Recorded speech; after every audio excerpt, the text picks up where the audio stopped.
which I washed last night and didn't really do anything with. Hello Luxe lovers, and welcome to another video. This video is going to be kind of happening in reverse because I've just come back from London and last night actually.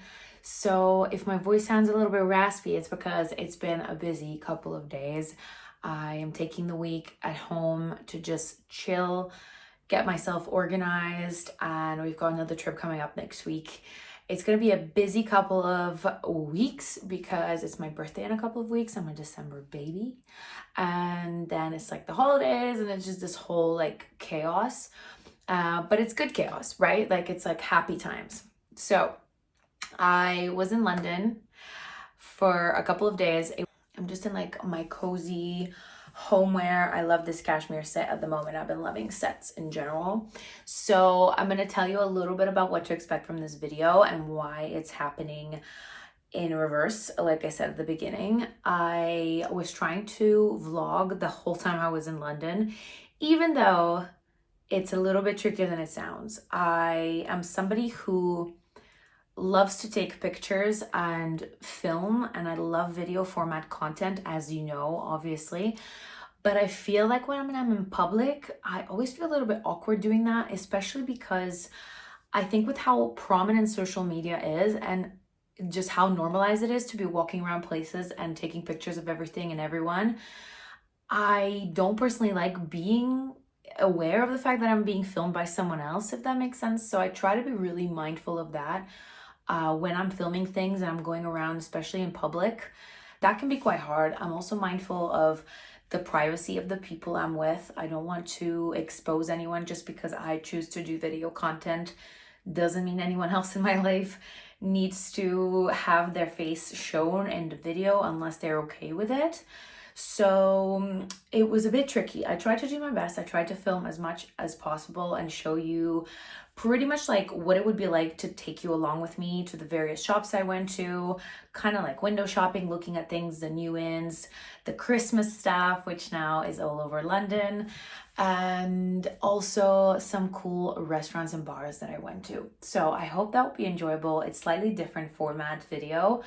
I hope you enjoy it. If you do, let me know in the comments. Make sure to like and subscribe so you don't miss another video. So for those who are new to the channel, who don't know anything about me, I used to live in London. I moved to London for university and I lived in London for about 12 years.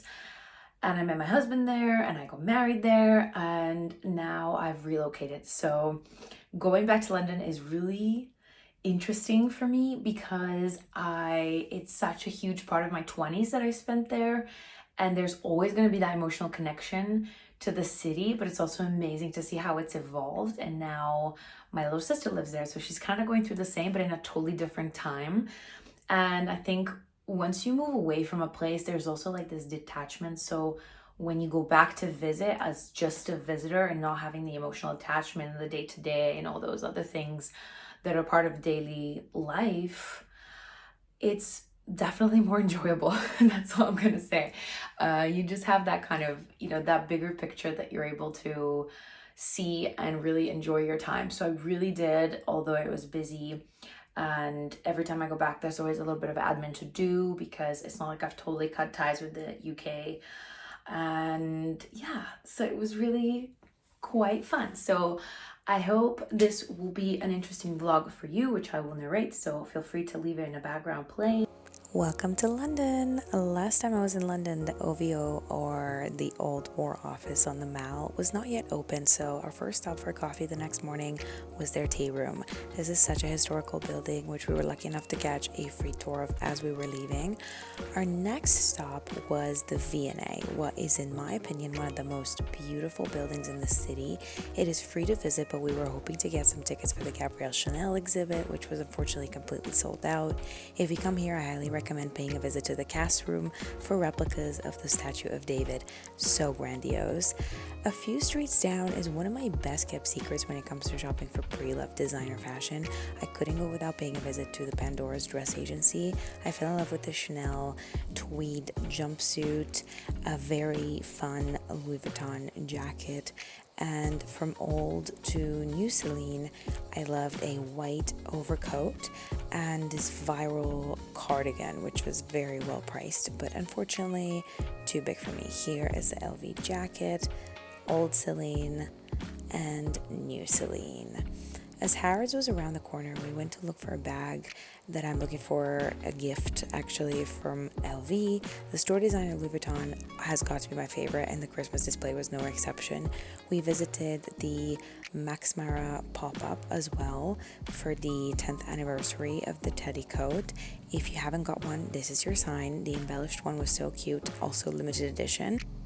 The sparkle theme definitely prevailed as we made our way through the store. I was after an embellished bralette, which I saw recently from Hermanos Ravino, but they didn't have the exact one. However, I'm someone who loves dressing up for holiday season, even if I'm just staying in, so this visit definitely inspired me all the more. Just look at these gorgeous pieces, some mega coats. I love a strong coat game. These were incredible. This is Alaya. And then there was definitely one from Bottega that caught my eye.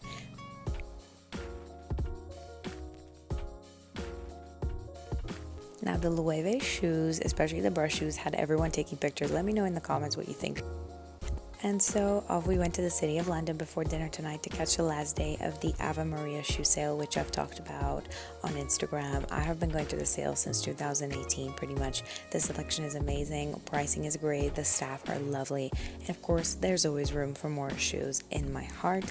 I will have to show you what I scored in a separate video, but I was so eager to wear my new Manolos, so I did for dinner that same night.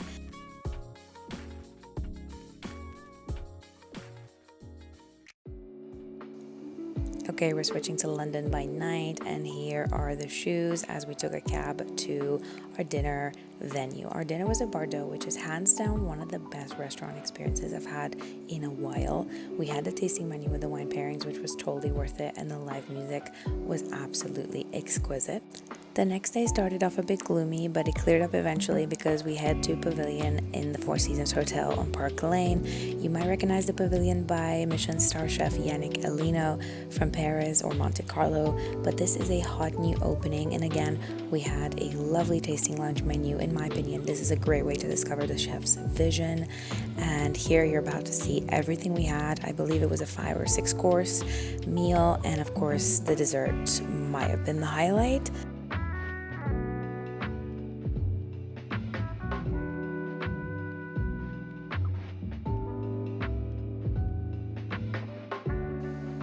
Next, I head to Selfridges, which felt as festive as ever. The Christmas shop is always worth a visit to get you in that holiday mood. I loved this very British Christmas tree with the Union Jack baubles and all that stuff.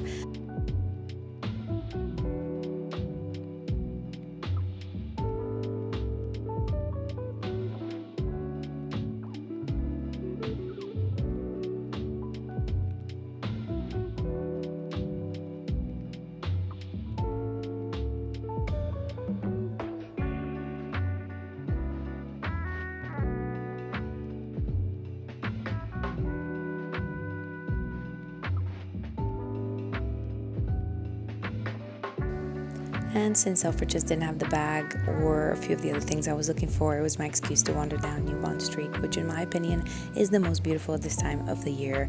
We had a little pit stop at the Konos Rep Room, which is 100% worth the hype. They don't take bookings, unfortunately, unless you're a guest of the hotel, but we got a table pretty quickly. We had a few bites here, and the atmosphere was really, truly fantastic. Again, 100% worth the hype.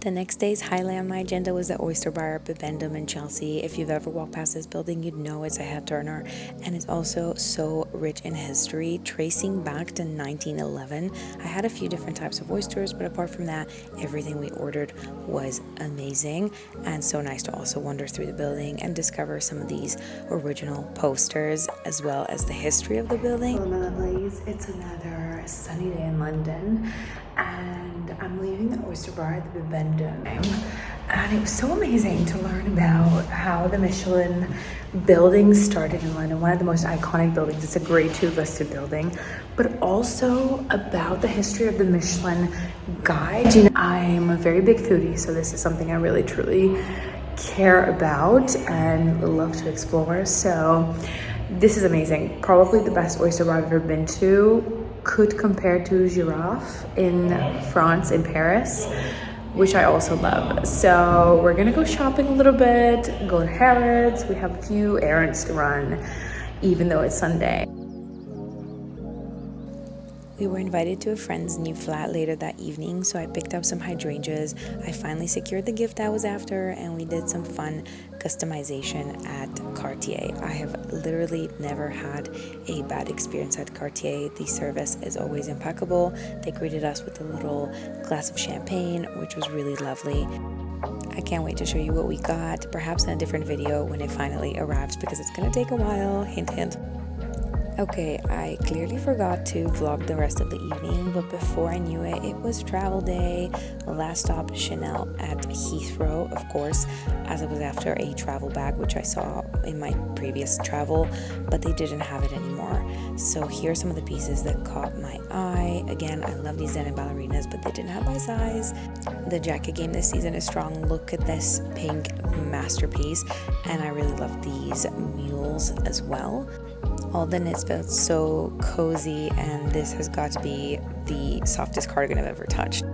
So that is pretty much it from me. I hope you enjoyed this video. Thank you so much for watching, and I'll see you in the next video.